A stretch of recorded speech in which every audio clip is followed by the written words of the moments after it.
یا وہ ذکر کرتا کرتا دنیا سے السلام علیکم کہہ کے چلا جاتا ہے.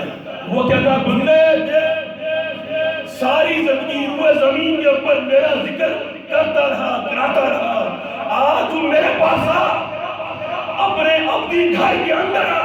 تو ابھی گھر کے اندر آئے گا تو تیرا ذکر زمین کے اوپر حق فرید میرا فرید کرانا میرا کام. تو میرے پاس آ, اپنے گھر کے اندر بیٹھ جا. اب میں کیا غوث اعظم کائنات کے ایک سے دوسرے سے شخص سے لے کر غرب تک تیرا نام غوث اعظم نام اکرام تو پھر میں بات ہوں. اب ہر جگہ غوث اعظم کا تذکرہ ہو رہا ہے. کیوں؟ اتنا یاد رکھیے کہ حضور سیدنا غوث اعظم رضی اللہ تعالیٰ 91 سال گزرے. 30 سال انہوں نے علم کی تحصیل میں علم حاصل کرنے میں گزارے. پھر 30 سال انہوں نے علم کو پھیلانے میں لگائے. مدرسہ بنایا, مدرسے میں پڑھایا, مدرسے ہزارہ طلباء پیدا کیے, ہزارہ علماء اور ہزارہ صوفیہ پیدا کیے. 30 سال پڑھایا اور 31 سال آپ دنیا کی سیاحت و صفات رہے.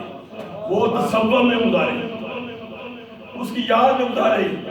صرف اور کوئی کام نہ تھا, اپنے یار کا نام ہر وقت لیتے رہتے تھے, اپنے سونے کا نام لیتے تھے, اللہ اللہ کرتے رہتے, رب رب کرتے رہتے تھے. اور آج ہم نے ان کا راستہ چھوڑا, ورنہ پہلے 30 سال جو ہے غوث پاک کے وہ علم سیکھنے میں لگائے. اب کوئی علم نہیں سیکھتے, کوئی کتاب نہیں پڑھتے, کسی استاد کے پاس نہیں بیٹھتے, کوئی علمی مذاکرے میں نہیں بیٹھتے. ہماری مصیبت یہ ہے کہ ہم فرقہ پرستی میں پڑھ گئے, ہم دیوبندی اور بریلوی کے چکروں میں پڑھ گئے.